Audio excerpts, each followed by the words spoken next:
The Weedsman Podcast. ChristopherMedia.net. Hi. Close your eyes.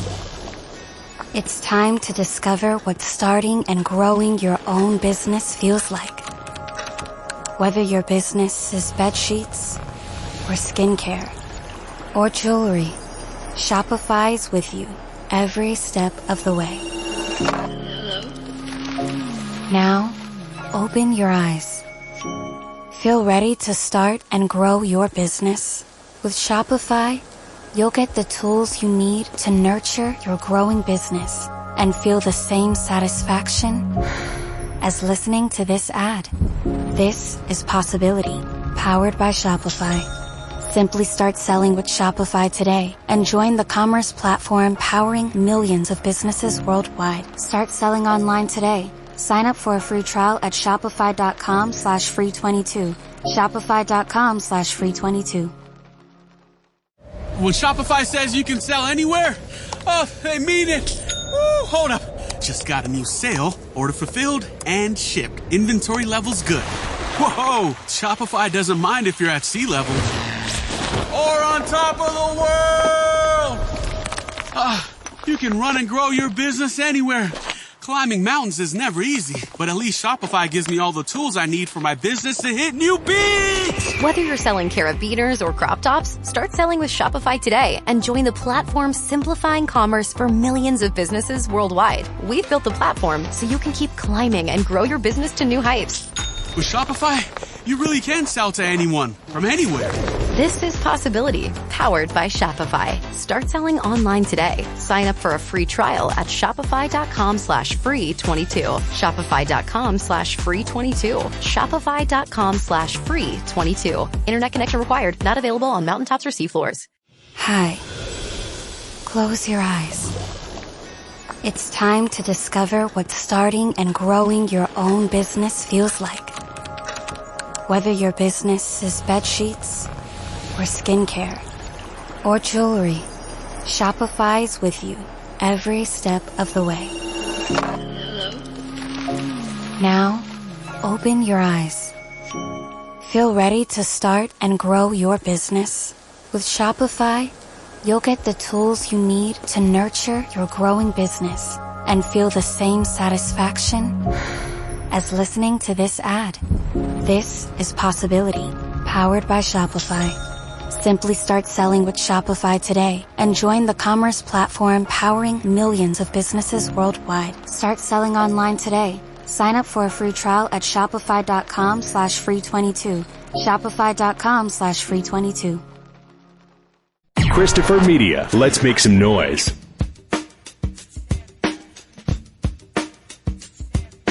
From Asthmacore Studios near Detroit, Michigan. Oh, man. It's the Weedsman Podcast. I have no idea what's going on. And now, you have smoked yourself retarded. here are the Weedsmen. You want to get high? We're back. I'm Chris. I'm Aaron. It's cold. It's cold. Already? God damn it. Already? I already got sick. I got like a flu last week. That's why we didn't do a show. I know a few people who've gotten sick. Yeah, what's up with that? It's not the virus. Yeah. Well, now that We're back to just getting regular sick. now that we are post-COVID, I guess we can go back to getting regular flu. Hey, don't worry. I don't know. California said in 4 months their emergency is over. Did you see that? In 4 months, They said in February they're going to declare their COVID emergency over. They got their scryers and they whipped out Yeah. the crystal balls. Listen, in February our emergency is over. We've seen the future. Yeah. Well, I saw the WHO also said like the end globally is in sight. Yeah. So I mean, it's a slow adaptation to living with COVID rather than living in fear of COVID. yeah, it's just something new we all had to learn how to live with, right? Yeah. And vice versa, had to learn to live with us because viruses don't want to die. That's true. COVID was moving too fast, you know? It was on a course to, what's the Neil Young phrase? Better to burn out than fade away. Right. Like it was going to burn out through the population at that rate.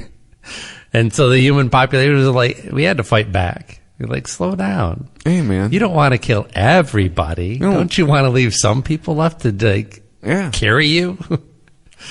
Because you don't kill do all so of well. us, You die too. don't reproduce in the air. Yeah. Right. And all the fears never Which- came true. It never went crazy airborne. It never got all over the surfaces. It never got in the water or whatever. It never mutated into something that just laughed at the vaccines. Yeah, I don't know. Like the whole mutation thing. I don't know. Evolution is a really good process that has worked for a lot of species on this planet for millions and millions of years. Yeah. Like pretty fucking flawlessly. Now, does life itself have flaws? Sure. There's you get problems with the coding in your DNA, or you just have hereditary things that can pop up, and that's part of that is probably us like hijacking our evolution. But in the natural world, there's a pretty good balance. So when something like COVID throws that balance off, you got to think that there was a human hand steering the wheel there, that this just wasn't a normal evolutionary process, because like you said, a virus wants to survive. It wants to spread, it wants to populate, but it needs to survive. He's a host. Yeah. It's part of the basic and viruses structure. Evolve like that. And yeah. But anyways, so it came from back. It came from a fucking lab. You're listening to the COVID Conspiracy Podcast. Yeah. Get out your tinfoil helmets. Well, isn't it funny how just if we were having this conversation 2 years ago, we would be like conspiracy theorists. Oh, right wing nut jobs. Yeah. We're telling you to drink fish tank cleaner. And I'm not saying that I know all the answers to any of this shit, but these are just reasonable discussions to have these days. Yeah. About whether or not to get the vaccine, or why are you not allowed to go, hey, how come the lab where they were working on it is right up the street from the wet market where it was allegedly discovered? Why are you not allowed to ask that question and be labeled a nut job? Right. Did you know that owls don't have eyeballs? Really? Yeah. They have eye tubes. Tubes, huh? Who knew? Well, I knew they had sideways eyelids as well as, I know they have 4 eyelids. They have 4 eyelids? Yeah, they got ones on the side as well. What? Yeah. Wait, so they blink, they got ones going up and down and the ones going left to right? Yeah. I didn't know that. How does that work? No, I guess that's why they can't why they can turn their heads so well. Because they don't turn their eyeballs, right? Yeah. Our eyeballs are round and we can keep our head still and move our eyes side to side like Susanna Hoffs. Yeah. But owls can't do that. They can't. Owls gotta, They gotta whip their head around. If they want to look at it, they gotta look directly at it. They're like fish. I think well, there are fish like that, yes. It's true that, fish, their eyes don't really move around, but, there are some deep sea fish that live in, no light, and they have similar eyes to owls where they're really long. And in both cases, it allows them to collect a lot of light. And so it gives them good night vision, Which, by the way, technically a third eyelid. A third eye. That's only 3. It says, although humans and owls share binocular vision, owls are equipped with an important feature that we lack. NICTITATING membranes. These translucent third eyelids close horizontally from the inside corner of the owl's eyes and are there to protect them from debris when the owl swoops in for the attack. Oh, so it's there to... It's a little shield that comes in, huh? It's there to clear up things right away so you can snatch the cat out of the backyard. Yep. Yeah, right when they're going in for that critical hit, they can hit the wipers real quick and make sure that they're locked in on their target. You can switch to HD. Yeah. Make sure they grab Which begs the question, why not just have the eyelid closed all the time? I don't know. I guess it's got to have a cleaning motion. Why don't they just make the airplane out of the black box material? Yeah. Why don't you just always have? Yeah. What is the deal with owls? I guess they have small skulls, so their eyes couldn't really like develop into big balls that take up a lot of room in your head. Anglerfish are the other ones that have rod-shaped eyes for seeing in the dark. Nature's party animal, the owl. It says, so in this article from, what's this, McGill? Some sort of educational site. Where was I? Since moving their torsos would likely make noise that would alert their prey to their presence, owls have evolved to have necks that can spin up to 270 degrees silently. Damn. Essentially silently. Yeah. Most necks don't make a lot of noise. Mine does, actually. Not that others can hear, but... That is 3/4 of a way around. Yes. They can do the motherfucking The Exorcist, almost. Yeah. Well, that's what... When I think of owls, I always think of The Secret of Nim. Like, that is like... You could look over your other shoulder by looking over... That'd be like looking over my left shoulder by looking to my right. Yeah. That's fucked up. Wait, isn't that... there's a Futurama joke where, like, Fry's attention... like, he's watching something, and then somebody walks around him, and then he looks at something else, and his neck goes all the way around... And someone's like, Fry, and he's like, whoops. And his head like snaps back around. Oh yeah, you've seen The Secret of Nim, right? She goes to see the great owl. A couple times. That's a great scene, because when she first approaches him, you just see the eyes light up in the dark, and then when the rest of the face comes into the view, it's upside down, because the owl's like basically like tipped. I mean, they're exaggerating. I don't think they can actually like go like. I saw The Secret of Nim before 180. I started getting into all that stuff. Yeah. So I was like, what is this bullshit cartoon? I saw it a couple years before I started appreciating that stuff. Yeah, I think I'd love The Secret of Nim, and that owl scene is like still creepy. It was like I saw Labyrinth as a teenager and I liked it. If I would have saw Labyrinth as a kid, I probably would have fucking hated it. I just bought a Labyrinth puzzle for my girlfriend. She was very excited. Good old androgynous Bowie. I'm back on the Stizzies. I enjoyed the breeze for a while, but I found in the end it was making me cough. Really? Yeah. That's why I got off the Stizzies, man. The Stizzies made me cough. Yeah. I guess, people react differently to different things, but these Stizzy CDTs, specifically the ones with the cannabis terpenes in them, I can take big rips off of it and not cough. Oh, wow. And the others, the breeze, it wasn't that it was making me cough right after, but I think it just felt like it was building up, or maybe it was just aggravating my asthma. Mm-hmm. But yeah, I found myself coughing a lot at night. And as soon as I put down the breeze, the cough went away. Yeah. What's up? I'm just trying it because Platinum got in the disposable game. So I'm trying one out. I remember not liking their cartridges because I thought they burned up too quickly. I got some Platinum vapes, and they seemed like cheap cartridges, and they clogged up a lot on me. They made some really good. I was getting them for a while because they had some really good live resins, and they were very tasty. But I think they were just skimping on their hardware. But it's a much more competitive market now than it even was a year ago. Oh yeah. Like, prices are continuing to plummet. It's funny, since I started on those sauce bars, yeah, more and more disposables are showing up. Disposables, I think, are the new... Everybody's doing the new disposables. wave. Yeah. Yeah, no one wants to lug... Everyone's getting like... I stop having to lug around a battery that I lose or that dies every 3 months. Right. Yeah, and there's definitely part of me that, like, wants to shy away from that. And that's why I like the Stizzies, because they just do Stizzy the pods. made a gram disposable. I'd probably... But they're Stizzy... Oh, this is a gram. Oh, is that a disposable? Oh, no. No, I'm saying the Stizzy makes disposables, but they're a half gram. Yeah, I don't know why they went half gram with it. But I guess based on probably how much battery capacity they had in there, they're like, well, if we put a gram in here, the battery's going to burn out halfway through.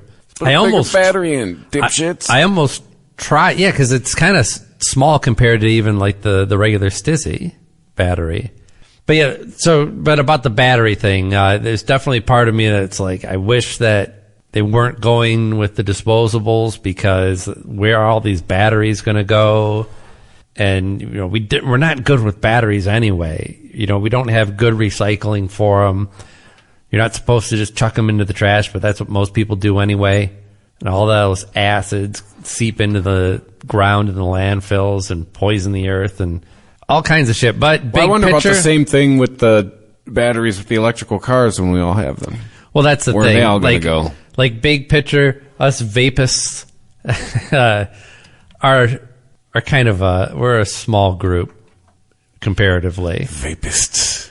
Like when you compare, I'm going to vape you right in the mouth. When you compare the batteries that are being used by disposable vape devices versus phones and cars and laptops and all of that stuff, like, yeah, it's a drop in the bucket.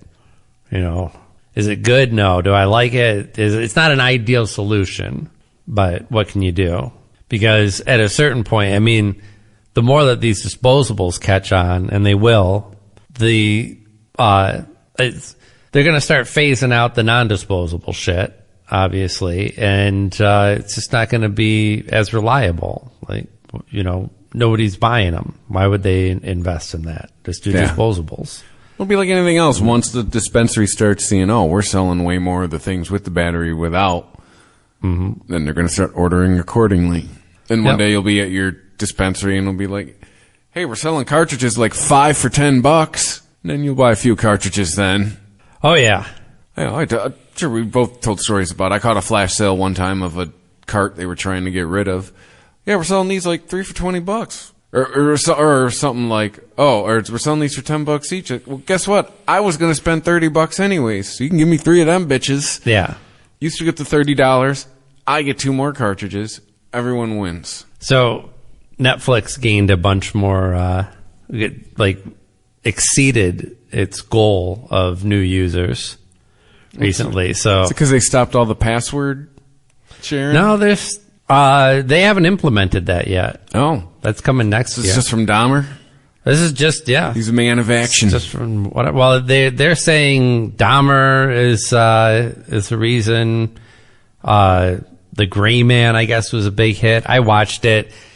It was one of those movies where it was like, it's enjoyable as you're watching it because it kind of bounces along. Like, it's got a lot of pretty people in it. They're all got snappy dialogue. The action scenes are done really well.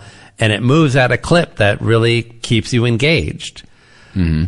But ask me, 30 minutes after the movie's over, what the fuck was it about? I don't fucking know. It was like it's like a spy or something, Like, it just doesn't matter. It was completely ethereal. Like, it's gone. There was no real story there. It's definitely not a movie that sticks with you or you're like, I gotta watch that again. This is not just a clever name. Yeah. The Gray Man. The Meh Man. And I think that I like Ryan Gosling. I thought he was really good as an action star. He was like the majority of the reason why I was watching it, because he does this really he's really good at subtle reactions, right? He plays this character very stone-faced, and then every once in a while you get a little smirk out of him, just the corner of and he's like pretty dreamy. Well, yeah, but he's charming as fuck too, right? And that goes a long way. But yeah, I think for the type of character that they were trying to build, they should have gone with somebody that was just kind of average looking, somebody that could just disappear. Like, what did the man who attacked you look like? Oh, he was the most gorgeous man I ever seen. Like, let me tell you about his deep blue eyes and his perfect hairline. I will draw you a picture right now. That's not a good spy, right? Right, yeah. Ryan Gosling. Yeah. Ryan Gosling would not make a good spy. Go find the most beautiful man you've seen. Yeah, exactly.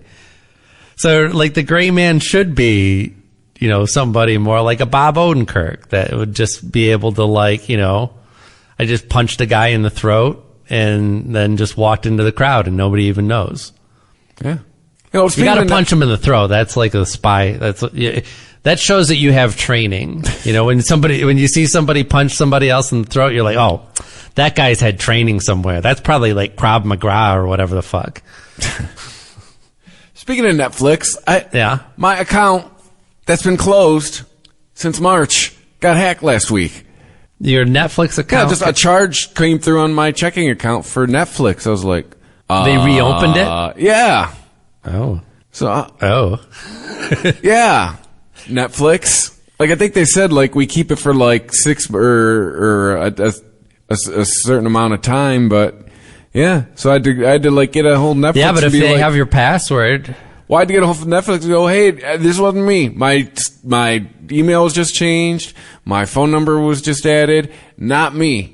And I had to go through and verify a whole bunch of stuff to prove that it was me, and then they had to reset everything, and then some fuckface named Roger. They should have, that's a lot of work, dude. Like, really, you're stealing somebody's identity so that you can get a free Netflix. Yeah. Like, just pirate the shit, dude. Yeah. But spend $5 a month on a VPN, right? Mm-hmm. Like, do I need to walk? I just choose not to, because not only is it illegal, and I don't want to, I don't want the government or somebody fucking with me over that shit. It's a pain in the ass. Mm-hmm. But I can imagine, I imagine stealing somebody's identity is no walk in the park, and then just to have somebody undo it right after. I mean, I guess you're counting on, people not noticing. Yeah. But still, how is this are there that many inactive accounts that belong to people who have, like, so much money they don't even pay attention to what comes out of their account? And we all get alerts too, right? Yeah. Regardless of how, like, whether money's important to you or not, or whether you'd miss $20, we all get alerts on everything now. I got an alert from my bank. Like, Netflix. Yeah. I don't have Netflix. Yeah, and it wasn't an alert like, hey, what's up? It was just like, bing, here you go. Hey, here's that charge that you did. And you're like, that wasn't me. Yeah. I don't know. It doesn't seem to make sense. Or maybe it's, like a tell or something. Not a tell, but like, if you find somebody that has like a Netflix account that you can hack and charge and they don't notice, and you've already hacked their Netflix password, then you can go, let's start digging. Let's see what else this person's got. Yeah. Now let's see how much we can run up their credit cards before they notice. It was because I do now, while it still exists, even though I disputed the charge, but I didn't have two-factor on. Oh, okay. Because I've had people try to hack my Uber, and I get like a two-party text, and I go, good luck, motherfucker. Someone's trying to hack my Uber. Someone's requesting a code. I've had it happen with my Google account. Like, yeah, good luck. This is why you get two-party. Yes. Someone tried it with my Apple account once, which was shocking. And, speaking of, I saw a movie. I actually went to the movies. Amsterdam. Oh, I've heard of that, but Margot Robbie, Christian Bale, black guy from. I like both of those people. What's his name? I think James Washington. He was the guy in the Spike Lee Black White Supremacist movie. The guy who was the lead in that. He was in it. John David Washington? Yes, John David Washington. Yeah. Wasn't he in the Spike Lee movie, The Black White Supremacist? The guy joined the Ku Klux Klan. Yeah, I didn't see that one. He was the lead. Yeah. That's the only other thing I know him from. That's what's his name's son though? Oh, Denzel. Oh, that's Denzel's kid? Yeah. Huh? That's Denzel's kid. Yeah, he was in Tenet. For a second, I got him mixed up with the dude, or was he? God damn it. I don't even want to speak for fear of black simile. Right. We don't all know each other. Was he in Ballers? He was in Ballers, wasn't he? Man, it's been a while since I've seen that show. Couldn't tell you. Only person I can tell you. Yeah. The Rock it is and the same Rob one, Corddry were in Ballers. Yeah, it is the same dude. He's really good in it. Mm-hmm. But Amsterdam, it was okay. It seemed like it was trying too hard. Trying to do what? And I can tell you just from knowing history.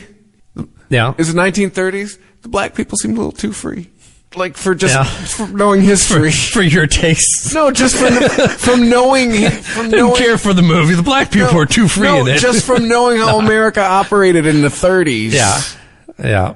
Seemed like there was a lot of historical license. Well, they say at the beginning of the movie, so you know there's some creative license. They say most of this stuff actually happened. Like that is actually it is like the first line of the movie. It's Margot Robbie saying it. Yeah. You know, most of these things actually happened. What's the theme of the movie though? What's what's going on in it? Is it just about race? Is it or? No, it was about what the fuck was the complicated ass plot line? I think that because I'm trying to think of what De Niro's. He was a general who. Damn it! See, that's part of the problem with this movie is the goddamn complicated. Whoa! It got a 33 from the critics on Rotten Tomatoes. What the people think? 62. I mean, like I said, it was watchable. It wasn't terrible. Margot Robbie doesn't get less than a 62, right? Like, no script and Margot Robbie reading the phone book rates 62 with the audience. Right. Well, talk about a person. She has won the genetic lottery, by the way. She is a beautiful human. If her and Ryan Gosling mated, like, we wouldn't be able to look directly at their offspring. Yeah. They would shine with holiness. Like, what does Chris Pratt say in Parks and Recreation? It would be the most powerful baby. It would rule us all. He's saying if Rob Lowe and like somebody made it. Yeah, that's right. Yeah, well, it was her and Rashida Jones. So that's right. Taylor Swift's character gets murdered. Taylor Swift was in it? It's something about World War I. Some general that witnessed something, it's a David O. Russell movie? Sure. I didn't know that. Here we go. IMDb. What's Chris Rock doing in this film? Playing a comedian. Shut up. Well, okay, one of the things that I remember, just the lines that they gave him. Yeah. Like he was there to deliver the few comic lines in this movie. I remember talking after this movie. There were a lot of things in this movie that took me out of it. Chris Rock being one of them. Because at some point, you're supposed to believe Chris Rock is a 20-something World War I soldier. And it's like, he looks like a fucking 50-year-old black man in this flashback. Like, can we at least use the CGI? Yeah. But it grossed, opening weekend, $11 million. Yeah, I mean, David O. Russell movies can really be all over the place. Like, what he did, I Heart Huckabees. That movie is like schizophrenic. And in the description on it, it says comedy, mystery, thriller, crime, drama. Like, really all of that? Were you maybe trying a little too hard, like, to be everything? Oh my God, nobody's got a fucking plot synopsis. Yeah, no. The plot synopsis is like, here we go. Shrug emoji. I'm just trying to read through this as quickly as possible. Yeah, the three of them. Set in the 1930s, it follows three friends who witness a murder become suspects themselves and uncover one of the most outrageous plots in American history. I saw that. Yeah, it says nothing. Yeah. Okay. Yeah, but what are the true things that are involved here? Okay, here we go. I'm starting to remember now that I read this. So, John David Washington and Christian Bale meet in the war, and one of their commanders dies, and his daughter comes to them and asks them to perform an autopsy on him, because they tried to be like, oh, he died in his sleep, and she thinks it's bullshit. Okay. They perform an autopsy on him. Are they doctors? Yes. Okay. Well, Christian Bale's a doctor, other guy's a lawyer. Got it. Taylor Swift hunts down the lawyer, who's John David Washington. You know, Christian Bale is like this fallen doctor, like he's got his license pulled, he's experimenting with pain medications. Yeah. You know, gets hooked on heroin, all the tropes, blah, blah, blah. So find out. Physician, heal thyself. Yeah. Find out this guy's been killed, while they're coming to tell Taylor Swift, hey, found out your dad's been killed. She comes in like, yeah, no, never mind. Don't want to do any of this shit. They chase her down and go, why, what's up? And while she's explaining to him, some guy comes out, fucking pushes her in front of a car. She gets killed. Okay. Well, it turns out that, that's right. It's all coming back to me now. It all comes back to Nazis in the end. Of course. Rami Malek shows up at some point in the story. Oh, really? Yeah, and he's somehow connected to Margot Robbie, and as we all would like to be. Right. But the whole thing is he's part of this whole thing called the Group of Five, the Organization of Five. It was basically the people behind it was the rumblings of the beginnings of the people trying to start the master race. Okay. And basically is this commander that was killed, knew about this shit and found out. So they so these were pre-war Nazis in America. Shit I'm saying is explaining why this movie was right? You're getting out your notebook to try to follow the plot of this fucking movie. Because there's also this the whole reason it's called Amsterdam is all about how the three of them fucking met during the war and hung out and it was their fucking Shangri-La, their fucking blah, all this fucking stupid happy horse shit, good vibe shit. Yeah. Yeah, it was... It does sound like a bloody mess. Yeah. And then there's another part, too. One of Margot Robbie's quirks is in the mid-30s, she's carrying around a video camera. Not like a video, but you know what I'm saying. I'm just thinking, she's carrying around, like a huge camera. Yeah. She goes around and she records her movies. I'm thinking about camera technology in the 1930s. I'm like, there's no fucking way. First of all, how's she doing it without something that plugs into a wall in the 30s? And again... Right, battery technology wasn't... batteries existed, but battery technology like that did not exist. No. And she would have a backpack. You're talking about somebody having a portable movie camera in the mid-30s. Wow. That's quite the reach. Yes. That's another thing that took me out of it. I'm like, no... Super 8 film came around probably, in the 50s, I'd say? Yeah. And that was, the first time you could actually have, a portable thing like that. And then, too, they're also showing, here's the art I've made with my photos. And, shit you could totally not do with film in the 1930s. I said, a lot of things that were trying too hard. Yeah, she just has a camera and magically makes movies. She would have to have a dark room to develop all this stuff and an editing room, and there's a lot that would go into that, and it wouldn't be something that would even be conceivable as a hobby for somebody, right? This is maybe at the start of hobbyist photographers, maybe. But hobby movie makers? No. And again, I'll pick on the white people too. A lot of the white people in the mid-30s, a little too woke. Yeah. But thinking about granted, they were still in New York City, but again, trust me, they had their fair share of the ugly, racist white person. Shockingly, they were guys most of the time. But again, it's thinking about again the temperature of the. This is when Jim Crow was at its peak. And I know it was mostly in the South, but I'm thinking anyone who wrote this movie get past a B- in history? The thing that really takes me out of movies these days is when they want to have a character, not a character death, but a non-character death. They just need somebody needs to die in the scene because there's an evil presence or this guy's going to lose control or something like that. We need a death to happen. It's going to be somebody that we're introducing to you. And in order for you to not feel bad about this person dying, they're first going to say something either sexist or racist. It happens all the fucking time now.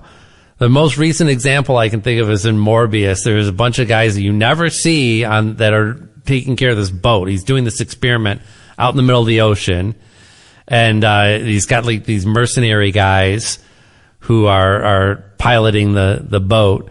Nobody has any speaking lines until they have to go and investigate, and when they're told to stay out of this area by the female doctor, he's like, oh yeah, they got female doctors now, right? And I was like, well, that guy's dead. Yeah. And a woman's gonna kill him. And sure enough, and it's the laziest, fucking most obvious writing that again, like it takes you out of the story because it's putting a flashlight on the process of like, here's what we did. We wanted to kill a rando, but we know that you feel kind of bad when randos get killed. So don't worry. This was an asshole rando. And if somebody says something sexist or racist, it's okay to wish them dead. It's perfectly fine. It's like the guy's yelling a racial slur after the black guy shoves him off the bridge. Yeah, the movie's a hot mess. Like I said, I didn't want my money back, but I definitely wasn't like, oh, this is the greatest movie I've ever seen. The Weedsman Podcast. ChristopherMedia.net. Tired of long waits and rushed care at the ER and urgent care clinic? Next time, stay home and let Dispatch Health bring the power of the hospital to you. I call Dispatch Health. A care team of medical professionals actually come to your house. They're the same caliber of people that you would see if you were at a hospital or an urgent care. Dispatch Health can treat most non-life-threatening emergencies. They can do the x-rays, they can do stitches, urinary tract infections, blood test, urinalysis, ultrasound. It's almost everything that they can do at the ER. You never feel rushed. They're there for you and only you. I felt like their only patient. And it costs no more than a trip to urgent care because Dispatch Health is covered by most insurance, including Medicare. See if we serve your home at dispatchhealth.com. Dispatch Health really went above and beyond. It's wonderful to have care come to your home. House calls are back, and they're better than ever. Learn more at dispatchhealth.com. Tired of long waits and rushed care at the ER and urgent care clinic? Next time, stay home and let Dispatch Health bring the power of the hospital to you. I call Dispatch Health. A care team of medical professionals actually come to your house. They're the same caliber of people that you would see if you were at a hospital or an urgent care. Dispatch Health can treat most non-life-threatening emergencies. They can do the x-rays, they can do stitches, urinary tract infections, blood test, urinalysis, ultrasound. It's almost everything that they can do at the ER. You never feel rushed. They're there for you and only you. I felt like their only patient. And it costs no more than a trip to urgent care because Dispatch Health is covered by most insurance, including Medicare. See if we serve your home at dispatchhealth.com. Dispatch Health really went above and beyond. It's wonderful to have care come to your home. House calls are back, and they're better than ever. Learn more at dispatchhealth.com. Tired of long waits and rushed care at the ER and urgent care clinic?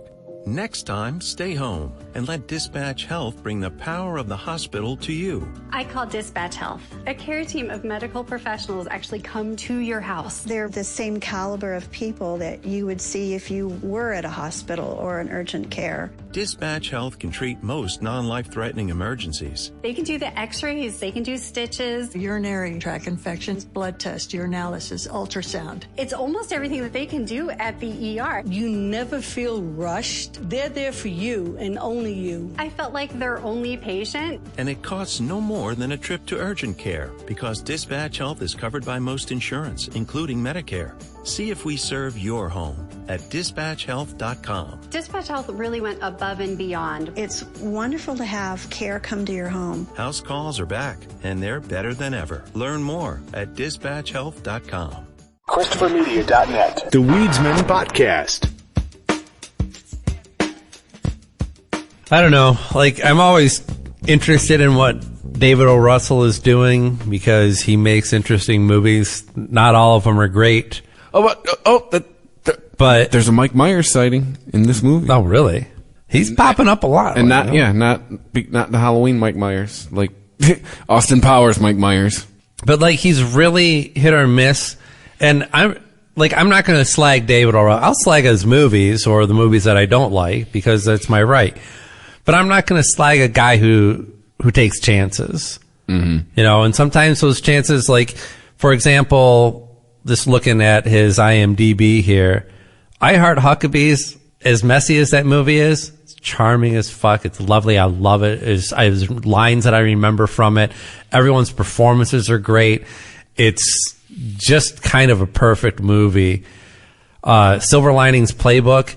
If you don't like that movie, you're just dead inside. I don't know what to tell you. Like, it's just great. The Fighter was good.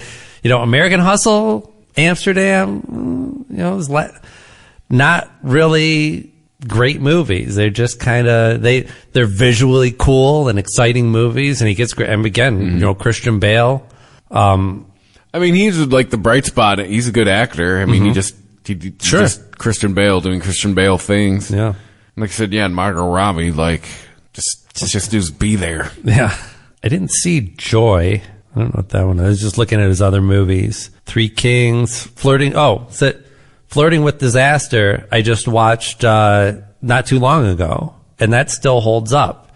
It's a little bit of its era for a comedy, but it's still funny. Spanking the Monkey. I've actually been, I don't realize how, I've been a long time David O. Russell fan, because I've seen all these when they came out. Three Kings. Sorry, I'm distracted. I clicked on Margot Robbie's Wikipedia. She's so fucking hot. Just hit the back button. She almost, like, I don't think it gets hotter than her in The Big Short. Yeah. Well, she's sitting in the tub. Right. And then she's like, what? In The Big Short, she's like 25. Like 24, 25-year-old Margot Robbie in the bathtub. It doesn't get fucking hotter than that. Can I tell you something? Like, she's almost too perfect where she just kind of fades away. Like, I appreciate that she's got a great body. She's a beautiful woman, right? But Margot Robbie is usually sexier clothed. Like, seeing her naked is... No, I guess for me, it's like, I don't see below her neck. Yeah. Like, and trust me, I know like, to me, she's just, like, I don't know. She won the face lottery. Like, she's just, to me, she's got that classic beauty thing going. She certainly does. I guess I just prefer a little bit of asymmetry, just a slight touch. If her nose just kind of went to one side, just a touch, just 1 degree to the left, I would be like, hubba hubba. For all I know, below the neck, she could be like 250 pounds. It does not matter. I mean, it helps that she's like, 100 pounds soaking wet. Yeah. So in some cannabis news, came out today that Uber and Leafly are partnering up for marijuana delivery. Oh, I was going to say how this takes so long, but I figured maybe at least a couple years ago, but no, you had to wait for the big, New York came online, right? That probably helped. Yeah. Yeah, I imagine so. And being able to say you can do it in New York and LA. Yeah, two places where there's probably still a lot of, well, I know for certain in New York, there's still a lot of heads button between the taxi cab drivers and the Ubers and all that. Mm-hmm. And now I got to be a drug dealer now too. Well, no, I think this would give Uber drivers more of a niche, going out to the suburbs, delivering food, delivering weed, stuff like that, So I think this is actually probably good for Ubers and Uber drivers and places like that. But yeah, they announced that this was going to be happening, and it's kind of like a pilot program in Toronto. So this isn't happening anywhere in the U.S. to my knowledge. But there's no reason why it can't and won't. And if it's successful in Toronto, I imagine it's going to come to us soon. But I don't know. I mean, most places offer delivery, especially since a lot of places were coming online with cannabis during the pandemic. Mm-hmm. Yeah, a lot of places were opening up, offering delivery. Well, I think that didn't deliver 2 years ago, deliver now. Yeah, exactly. It says in this GeekWire article, companies including Ease and MJ already offer cannabis delivery. I've never heard of either of those. Ease is around here. We've talked about them. We talked about Ease? Mm-hmm. Oh, okay. I think it's the app that it actually figures out what you like, and then... That's right. Yeah, we did talk about that one. Goes here, order this. But too, I've seen billboards for them around, at least, not MJ, but I've seen them, at least on like I-94, I've seen them for Ease. Well, does Weed Maps do delivery? Or is that just... Weed Maps will facilitate you ordering from your dispensary. Oh. I've ordered delivery through a dispensary through Weed Maps. But it still comes to you from... Yeah, like the dispensary's delivering it. Yeah. It says companies including Ease and MJ already offer cannabis delivery, and Leafly partners with other retailers to offer delivery in U.S. states where it is legal. However, the deal with Uber is a significant step in placing cannabis in the mainstream, said Cotter, who is Dave Cotter, Leafly chief product officer. Really, I mean, I think weed's going mainstream whether Leafly and Uber pay attention to it or not, and you're just getting on the bandwagon, which is good and smart business decision, but I don't know, it's just one of those corporate statements where you're like, I think I think you think a little too highly of yourself. Like, you're just a business, you found an opportunity, you found a thing that people want and would pay money for. You're not revolutionizing cannabis in the U.S. Man, here's a question for you. You're not introducing it to anyone either. Does this mean I could now, like, be drunk at a bar, call an Uber to take me home, and be like, and bring me some weed before you take me home? Yes. Mind blown. That is so fucking perfect. Oh, okay. This is another instance where I at a time machine, I would go back and talk to myself and be like, just wait. Yeah. The shit you're gonna fucking see. The shit you talk about with your friends and you're getting high and be, well, I wish they did this. It's that and more. Shit you've never even thought of is going to happen. The problem is on the commerce side of it, like you would have to, like you couldn't just stock up on weed as an Uber driver and drive around selling it, right? Yes. Well, I mean, I'm sure it might happen now, just not, maybe above board. But because you would have to get your weed during the hours that the dispensary was open. But then again, maybe if there's a lot of Uber drivers out there delivering weed at all hours of the day and night, maybe there's going to be some more dispensaries that would be willing to stay open and just like not even have their doors open, but just process online orders. You get 2 security guards and 2 employees inside and keep the place locked up and just fucking run orders until 3 a.m. Uber previously partnered with a cannabis retailer in Ontario, but customers had to pick up their orders at the physical store. That's kind of baffling. Why would you go through Uber so that you would have to go to the store to pick it up? Yeah. It doesn't make any sense. Just take yourself to You're now making it cost more to go pick up your shit. Well, Leafly was founded in 2010. I realize they've been around for over a decade. Yeah. But yeah, I guess so. I heard of Leafly, and we've been around for a while. Yeah, we've been around since 2014.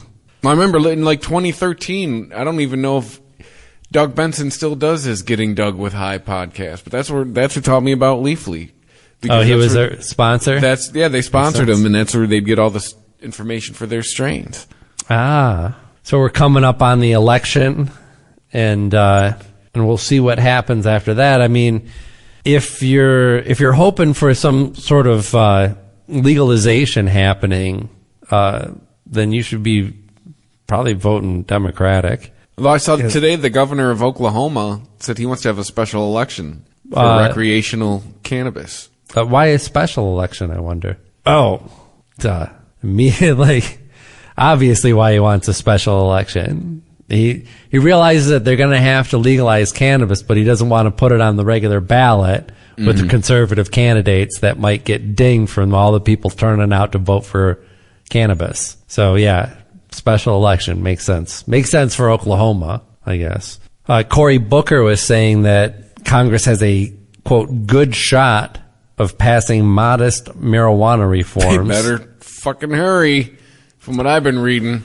Well, he's talking about this happening in the lame duck session, right? So the assent. Why do they call it the lame duck session, anyways? It's just the second half of the presidency, right? It's whatever Congress you get in the second half of your presidency. It's because they call it the lame duck because it's usually the opposing party controls it, and anything you try to do, they just go nope. Yeah, it's usually that case, but it doesn't necessarily. So they're assuming then that they're going to have a lame duck session.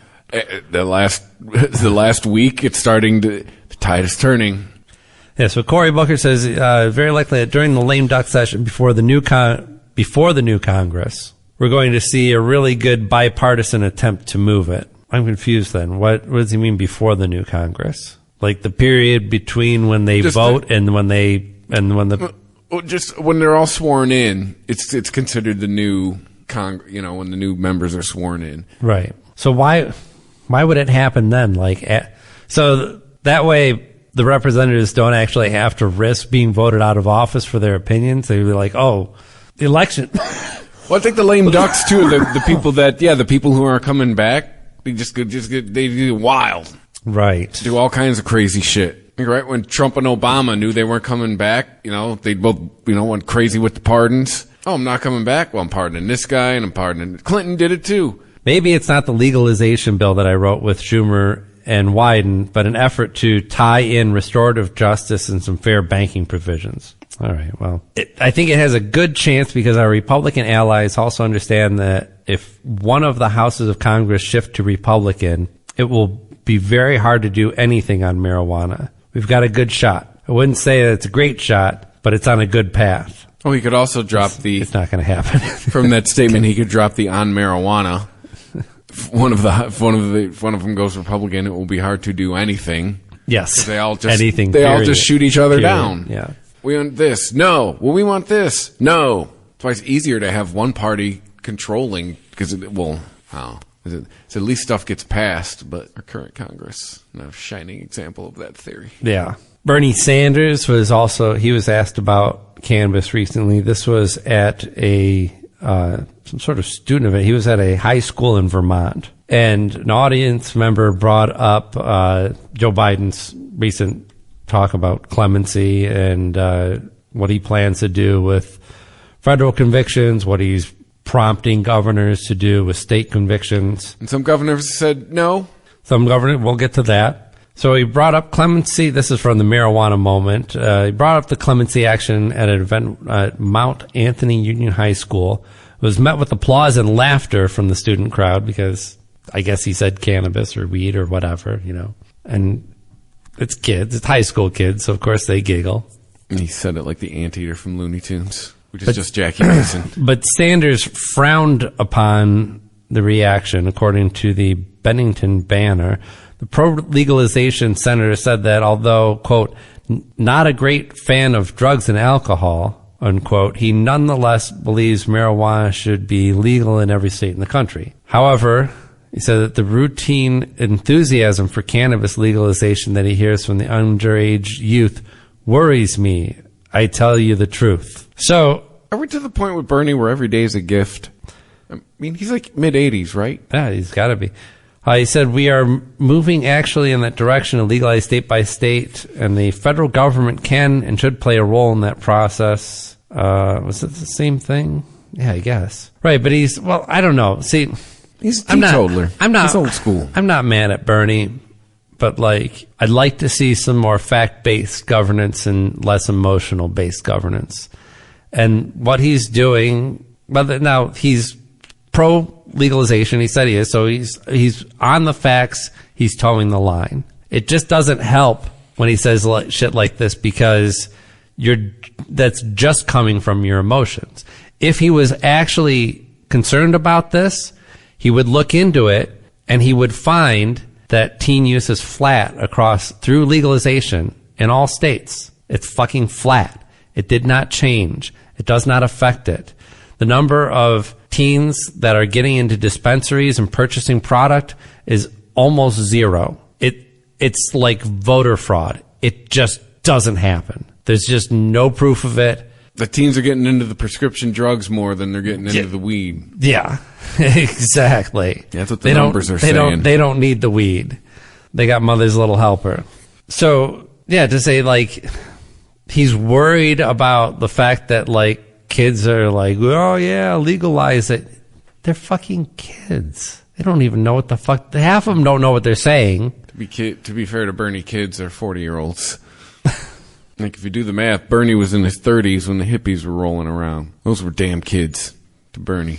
Yeah, but these were actual teens that he was talking to. I mean, I understand he doesn't want teens to do cannabis. We're in agreement on that. But have some facts and use it as an opportunity to talk about how glad he is to see that marijuana use is not up with legalization, rather than talk about why you might have a worry about legalization, something that you're promoting. You're on these bills too, sir. This is your issue. You've pushed legalization, and all the best liberals, he can talk out of both sides of his mouth. I identify with liberals. I don't know if I identify as a liberal myself anymore, but they've always had the best talent of arguing against themselves, and they need to fucking stop it. Right. If they're going to get anything done. Wow, that hit me pretty good. Yeah. Yeah. Just like, whoa.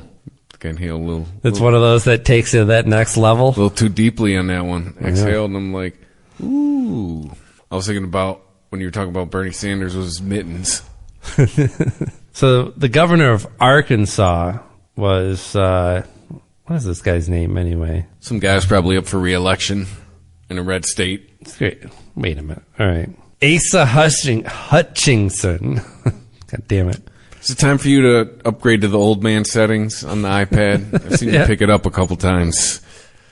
I don't know why I just started enlarging it. So yeah, he addressed Biden's announcement. Says, I do not support issuing blanket pardons to those who have been convicted of these types of crimes. Which is an interest, like, these types of crimes. He's talking directly about cannabis. Say you don't like weed. That's the first thought I had. These types of crimes. We're not talking about types of crimes. We're not talking about drug charges.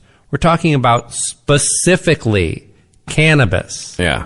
One type of charge. Not letting out meth dealers. Yeah. And nobody's saying do it blanketly. I mean, well, let me finish his quote from this thing here first. I firmly believe in second chances, and in each of these cases we must use compassion.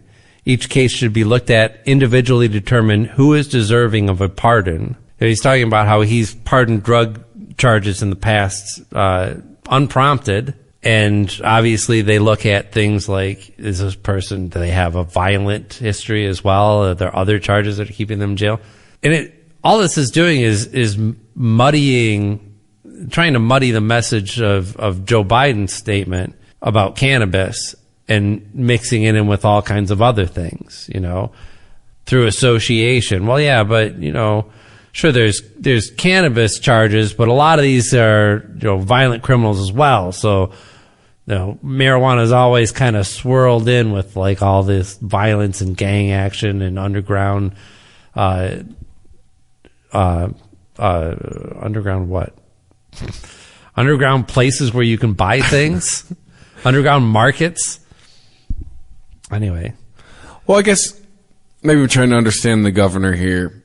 Has there been any clarification on, well, it's low level stuff, right? So it doesn't mean like, well, there's no clarification to be made because all it is a suggestion for governors to wipe out cannabis charges, right? But no one's saying like, oh, if everybody that's got a cannabis charge and is in jail, get them the fuck out. No, if they have a charge for cannabis and a charge for cutting their neighbor's head off, that person needs to stay in jail. Right. And we all agree on that. Stick the cannabis charge off the dossier. Right. We don't care. They're going to be doing life. It doesn't matter. The Louisiana governor, I believe, came out and said the same thing. Louisiana's not going to do it either. Yeah. Well, he's not saying that he's not. Asa Hutchinson isn't saying that he's not going to do it, but he is taking exception with his plan by miscategorizing it as like a blanket pardon for everybody. He goes on to say, President's request to potentially reschedule marijuana is also misguided. In his statement, President Biden says federal law currently classifies marijuana in Schedule 1 for the Controlled Substances Act. The classification meant for the most dangerous substances. This characterization is incorrect. This is, again, according to Asa Hutchinson. Doctor? ASA's. We're just going to go with Asa. Dr. Asa Hutchinson. According to the Drug Enforcement Administration, Schedule 1 drugs are defined as, quote, drugs with no currently accepted medical use and a high potential for abuse. While medical marijuana may be legal in many states across the nation, the medical community has not come to a consensus on the benefits. First of all, the medical community. Who is that? Maybe the AMA. Okay. So one of a number of government-funded organizations that aren't allowed to study cannabis because it is still illegal, right? It's another one of these chicken or egg things. Like, He's looking at it like, well, there's not enough concrete study from, we want to see the FDA and the AMA or whoever. And then once we see all that, then we'll make it legal. But if the AMA wants to study it, they can't. Or they have to jump through hoops, or they have to do studies with government grown weed that we know doesn't equate to what people are experiencing in real life. It's not the same type of weed that you can buy in stores. So yeah, the legalization of cannabis has the illegalization of no. What am I trying to say here? The fact that cannabis is on Schedule 1 is what is preventing you, Asa Hutchinson, I don't know why I can't say your fucking last name, is preventing you from seeing the studies that you want to see, because these organizations can't study it properly because it's on Schedule 1. So it's never going to be the case that you say. It's never going to be a situation where, like, you get all the data in and all the government organizations agree, because they can't study it properly. The AMA wants to. The AMA has advocated to the government, please let us study this. Right. And because it's Schedule 1 and it's considered to have no medicinal use, I'm sure, being told no. So that's the problem. You see, But the AMA is the one that can go, hey, look, medical use. Right, exactly. They're the ones who could prove medical use. Or they can go, no, never mind, it's bullshit. Just give them the chance. Yeah. Give them the chance to study it in the real world with the shit that I buy from the dispensaries. Yeah. The shit that everybody is using, the vapes, the same flowers, the high potency shit. Study what is in real life. Yeah. Study what's in this fucking pen. Not the one strain that the fucking government keeps beating into the ground that doesn't seem to resemble anything like the potency that people experience these days. Weed shouldn't be brown, government.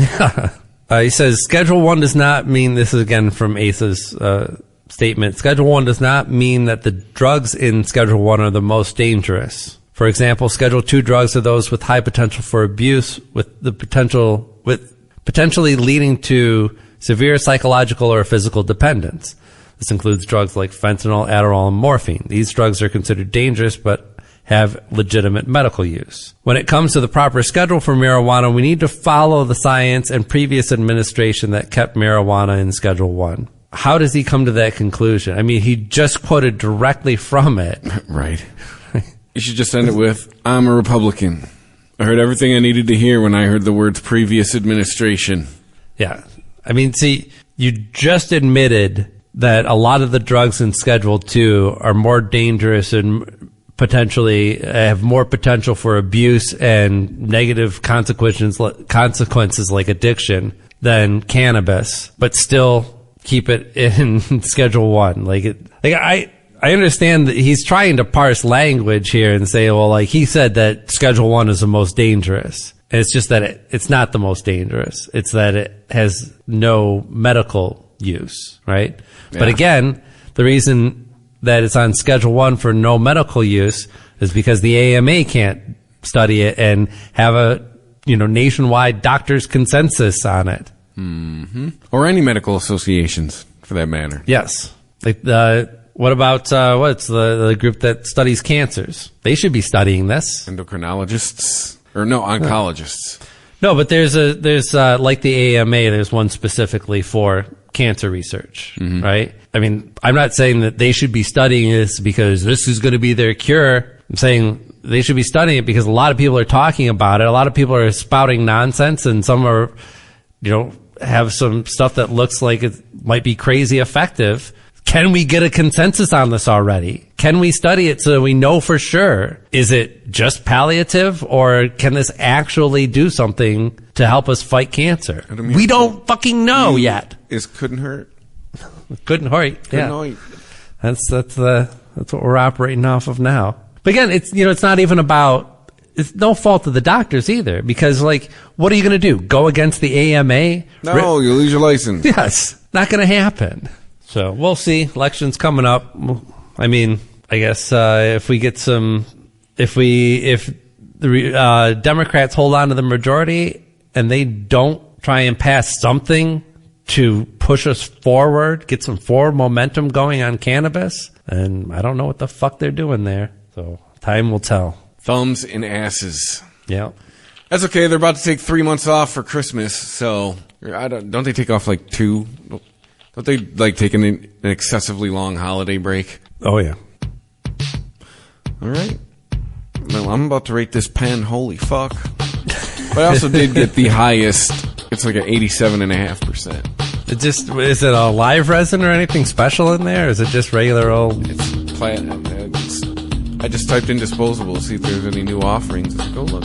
Yep. Platinum vape. I'm going to try one. So, rock and roll. Follow us on social media. On Twitter at the Weedsman420 and on Facebook, I believe, same address where you can like us, share us, all that social media stuff. Address. Well, no, keep going. Go to ChristopherMedia.net, hit the Amazon banner, the PayPal button if you'd like to help us out monetarily, and wherever you listen to us, like us. Rate us and review us. It helps people find the show. What's the zip code for Facebook? Well, no, you can do an @ on Facebook. Oh, you said at us. Yes. Oh, I thought you said same address. I might have said same address. But, yeah, it's at the Weedsman420 on social media, except for Instagram. Which is if Facebook has a physical address, it should be in Pueblo, Colorado. Right. It's probably in Texas. Probably is. And, yeah, just if you rate us and review us, you can help people find us. That's how you do it nowadays. So, please thank you. And also, stay high. Stay high.